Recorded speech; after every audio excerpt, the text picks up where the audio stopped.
Olá pessoal, tudo bem com vocês? Não sei se vocês estão sabendo, mas está acontecendo no STF ontem e hoje uma audiência pública para definir se nós temos vínculo de emprego com a Uber.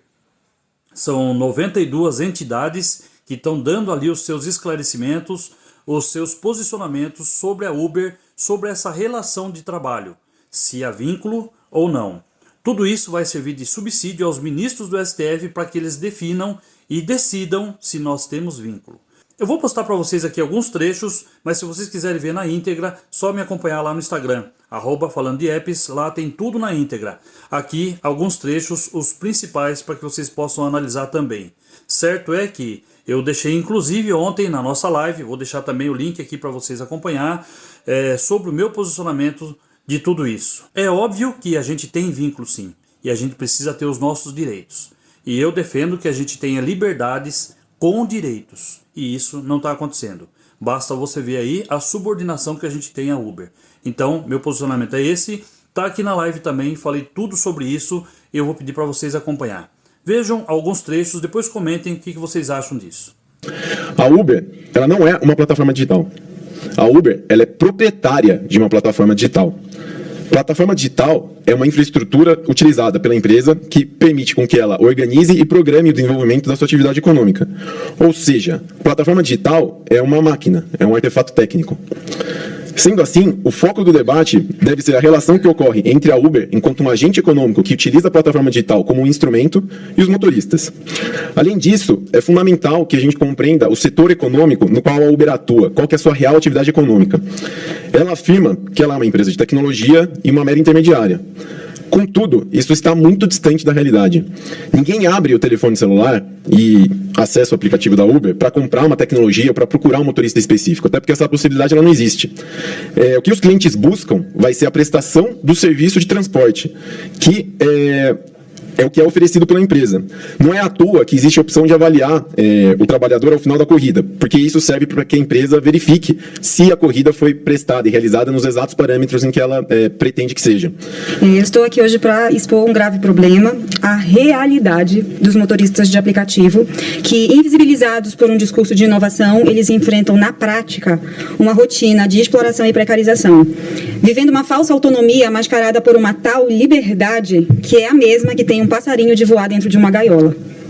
De antemão, eu quero destacar que as empresas de transporte por aplicativo, embora compartilhem de um modelo similar de operação, elas possuem particularidades em seus procedimentos. Portanto, meu foco é apresentar informações específicas da Uber, recorrente no processo, e baseado em situações fáticas que a gente vivencia no estado do Pará. Eu tive o primeiro contato com a Uber em 2018, quando recebi no sindicato o caso de um motorista que havia sido bloqueado. E para início da ação, eu me atentei ao contrato existente entre as partes. E ele previa que a Uber era uma prestadora de serviço de tecnologia. Porém, estranhamente, o vocativo que ela destinava ao motorista dentro do aplicativo era de parceiro. E mais estranho ainda era que do relato do motorista ficava evidente que o tratamento a ele dispensável não era nem de contratante e muito menos de parceiro. Nos casos seguintes, foi ficando ainda mais evidente que o contrato era uma fraude. E ao longo dos anos, diversas versões desse contrato foram elaboradas e alteradas unilateralmente, seguindo a linha da falta total de transparência, sempre destacando que a Uber se isenta de qualquer responsabilidade.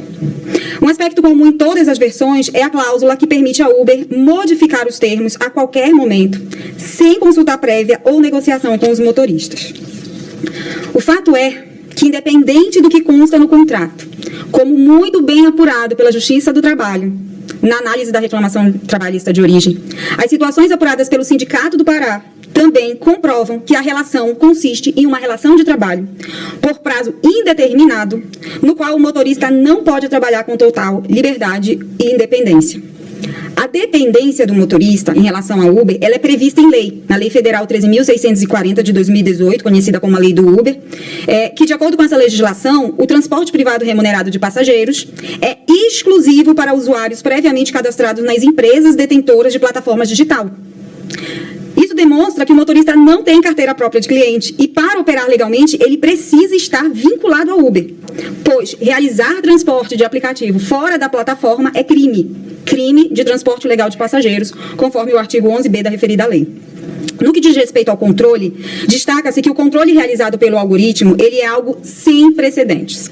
Ele monitora a localização em tempo real, ele estabelece a frequência da execução das tarefas, define metas de desempenho, avalia a qualidade do trabalho prestado e impõe penalidades, como suspensões ou desligamentos em caso de descumprimento das ordens da Uber. O trabalho digno, pilar da Constituição brasileira e sustentado pela Organização Internacional do Trabalho, por meio do conceito de trabalho decente, é um direito inalienável que deve ser assegurado a todos os trabalhadores. Se o Supremo Tribunal Federal aceitar o atual modelo como autonomia, baseado em uma relação de dependência, perpetuará uma lógica que nega aos motoristas direitos mínimos, rebaixando a cidadãos de segunda categoria e distanciando-os da dignidade e proteção que são pilares de uma sociedade justa e igualitária. O volante é do motorista, mas quem dirige é a Uber. Hoje venho aqui propor uma reflexão sobre um tema que impacta diretamente o futuro das relações de trabalho no Brasil. A diferença entre pejotização, uberização e os riscos envolvidos nessas relações. De um lado, a pejotização trata da prática que obriga o trabalhador a abrir uma pessoa jurídica disfarçando uma relação de emprego já existente. Por outro lado, temos a uberização, um modelo de contratação que nasceu com a economia digital e oferece flexibilidade, mas frequentemente à custa da segurança e dos direitos. Diversas indagações têm sido levantadas nos últimos tempos. Será que a flexibilidade total do trabalho levaria, na verdade, à precarização generalizada? Será que transformar milhões de trabalhadores em autônomos sem nenhum amparo jurídico criaria uma legião de desassistidos?